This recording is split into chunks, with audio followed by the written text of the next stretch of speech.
this is on your page 1. The reason why we're doing this one is because, first off, I don't want you to have to write a bunch on day 5, especially since I pretty much got it here for you. So box and whisker plots are, in my opinion, super easy. You only got to know a few things. 1, this very first dot that you see on the far left, that is your lower extreme. It's also called the minimum. The far dot on the right, upper extreme, it's called the maximum. I already got these marked for you. All you got to do right now is just kind of pay attention. These are all worth 25%. That means this is 25, this is 25, 25, 25, and that also equals up to 4/4 is equal to what? 100 or $1. I swear, people, this is not hard. I'm trying to make them easy this morning because I know y'all are probably not awake. All right, so this right here would be a symmetrical box. That means it's the same on both sides. That means your median is also probably going to be your mean. You have a thing called an inner quartile range. That's the IQR. The IQR is simply Q3 minus Q1. That means that entire box. Is there any questions on this at all? Are we good? Okay. Do the assignment. Don't want the assignment. There we go. So now we're going to go to here. Because everything that's up here, guess what? You already got it on the other first page. So I'm on day 5. It's the lesson. And all we're literally going to do is just figure out where each of these are. The easiest way to do this, drawing lines down. So draw your line down. Wherever you see a dot, draw a line down. Here, I'll even make my lines a different color. That way you know exactly where my lines are. Does everybody have 4 lines? What is the lower extreme number?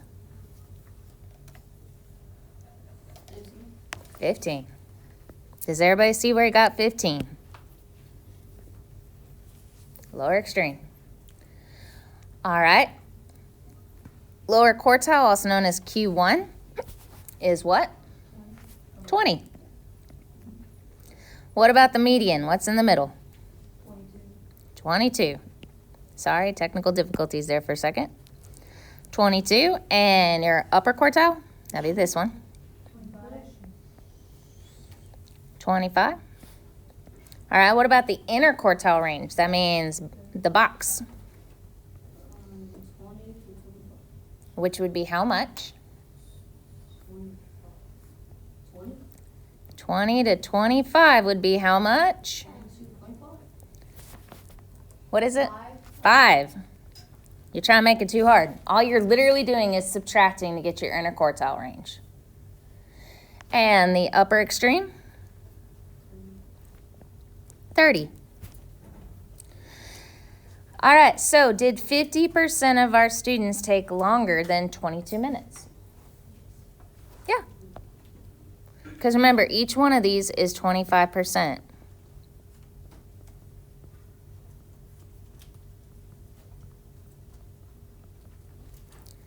So that's a definite true.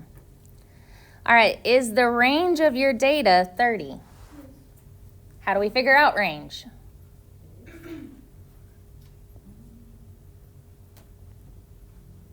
Look at your notes from yesterday. How do we figure out range? The lowest number minus the highest number? Very good. So we're going to do high minus low. What's my highest number that I have a dot for? 30.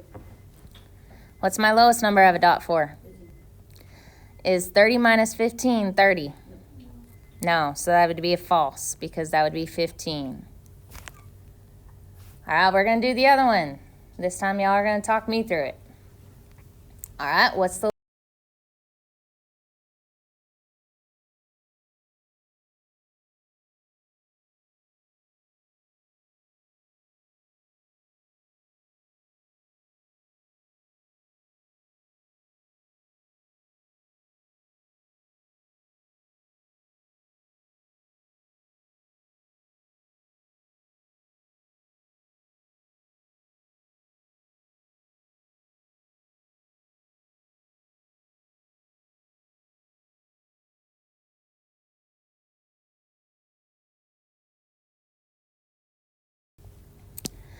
Alrighty, so drawing my lines. All right, lower extreme. Lower quartile. Median. Ooh, it's not quite at 8, not quite at 9, so I'll go with 8.5. All right, upper quartile. Upper extreme. 14. The IQR. What's that again? 3. How'd you get 3? 11 minus 8. Remember, that's your box.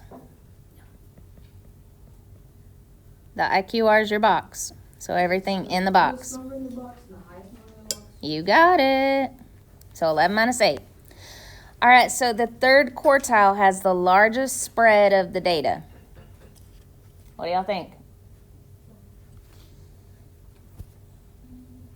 Wait, Spread would be how far apart it is. yeah. So remember, we got Q1, Q2, Q3, Q4. Which one has the largest? So I'm hearing Q4 does? So false. That would be false. All right, do 25% of our people eat 6 to 8 servings of veggies a week? That is true, because remember, each one of these is worth 25%. All right, is there any questions on this?